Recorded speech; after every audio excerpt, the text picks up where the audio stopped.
This is the current flag of Bosnia and Herzegovina. This blue field with a yellow right-angled triangle with 7 full stars and 2 half stars along the hypotenuse. See, Mr. Summerfield, I was paying attention in my maths class. But there is also so much more going on behind these symbols. Why? Well, there is always going to be a problem with flying this unifying flag for Bosnia and Herzegovina because of its mixed ethnic population who, to be fair, didn't always see eye to eye. So when the country finally gained its independence back in 1992 from Yugoslavia, leaders needed something that would be acceptable for Bosnians, Serbs and Croats. Not as easy as they thought it was going to be. Welcome to this complex flags in 50 places. Because there isn't a simple or easy history for this, I've decided to travel to the country of Sarajevo itself to find out the deepest and darkest secrets of the story of the flag for this location. Bosnia comes from the Indo-Germanic word for Bosana, which means water, which is no wonder because the country is covered in beautiful lakes, rivers and waterfalls, as well as having a coast along the Adriatic Sea. And talking of liquids, Bosnia and Herzegovina ranks 10th in the world for coffee consumption. It's a lot of caffeine. How did this country come to have one of the most unique national flags in the world? For that, we have to go back to where it all started. One of the earliest versions of this country was the medieval polity of Bosnia from around the 7th century. A polity being some form of political entity in the region at the time while it was part of the Byzantine Empire. During this time, while no flag was around, they did use this symbol. You'd be forgiven for thinking it's a fleur-de-lis, but it is in fact a representation of the Bosnian golden lily. Very similar, in fact, and this symbol hangs around on and off throughout the local symbolic lifetime. 1154 saw the change of the ownership. Out go the Byzantine, in comes the Hungarians, and with it the new title of the Banat of Bosnia. Banat meaning a dominion or region being ruled by a ban. And yes, I had to look up what ban was. Apart from what Americans do to books, a ban was a noble title used in Central and Southeastern Europe between the 7th and 20th century. Loads were found in Croatia, which is all very interesting, except this isn't a video about Croatia at all. Regardless, this state, while part of the Kingdom of Hungary, was a de facto independent state, a bit like Scotland is while part of the United Kingdom, but maybe more so. Back to the topic, as this is going somewhere, the ruler was then a chap called Kulin, who, while still flagless, did use a rather simplified and plain coat of arms. Rather plush, I think, and is probably the originator of the colour blue used in this area. We skip forward to 1377 when the Kingdom of Bosnia was introduced, and its then leader, Judvik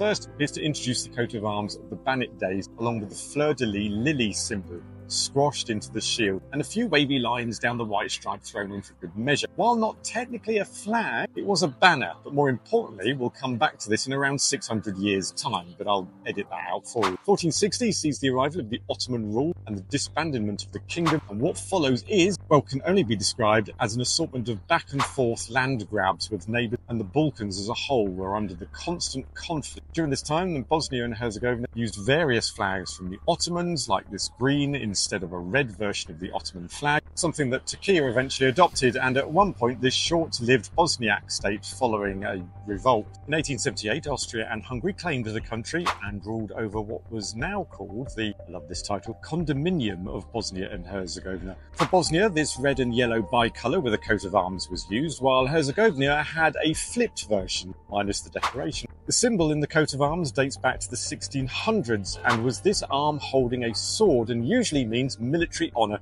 and justice, which probably harks back to the Roman Empire days. Anyway, it's likely that these flags were linked directly with Austria-Hungary, which basically means that for 400 years, Bosnia and Herzegovina didn't use any local meaningful flags of their own. The end of World War I, 1918, we see the formation of the state of Slovenes, Croats and Serbs, a political entity constituted by the southernmost parts of the Austrian-Hungarian Empire, and used this red, white and blue tricolour, and some elements of the now Croatia flag in its coat of arms. While this setup only lasted for 53 days, it was still considerably longer than a sitting British Prime Minister in 2022.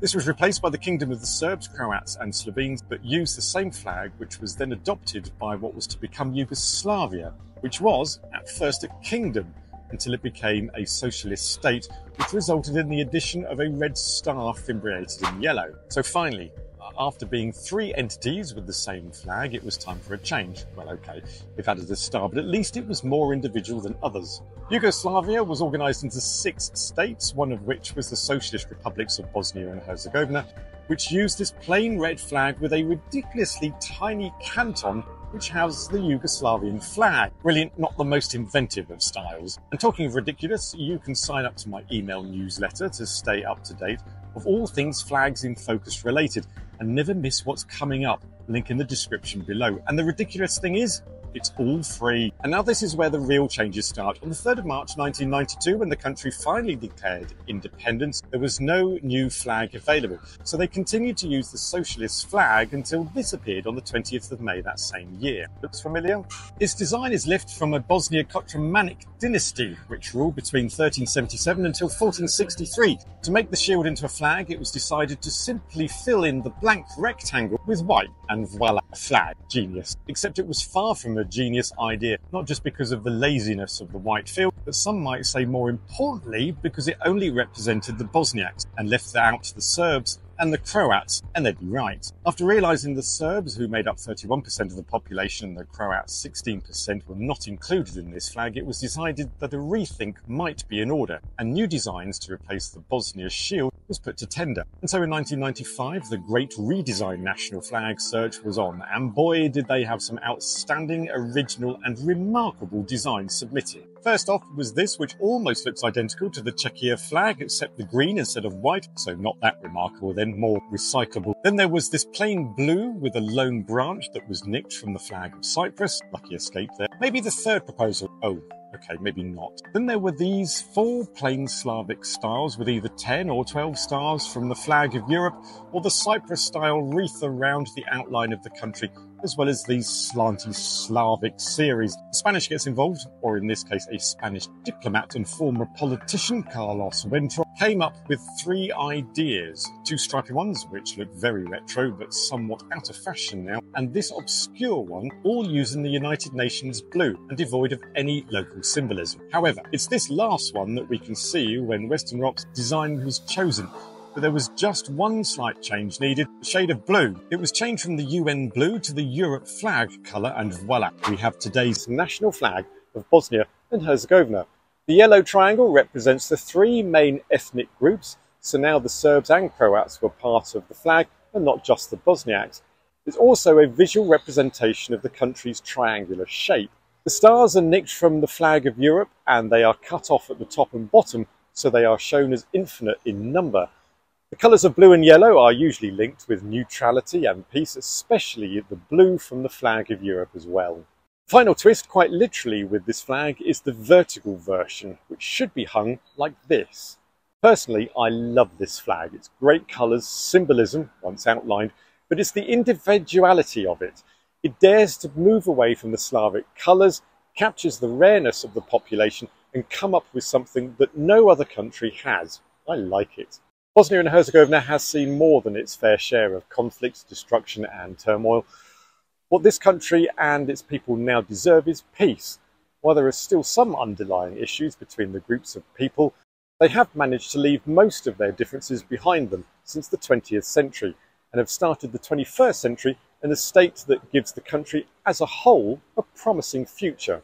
As for Sarajevo, this city houses its own flag, and you can find out what the face behind the banner means by clicking on the video and find out that it's not just a pretty face. Well, alright, a slightly grumpy one anyway.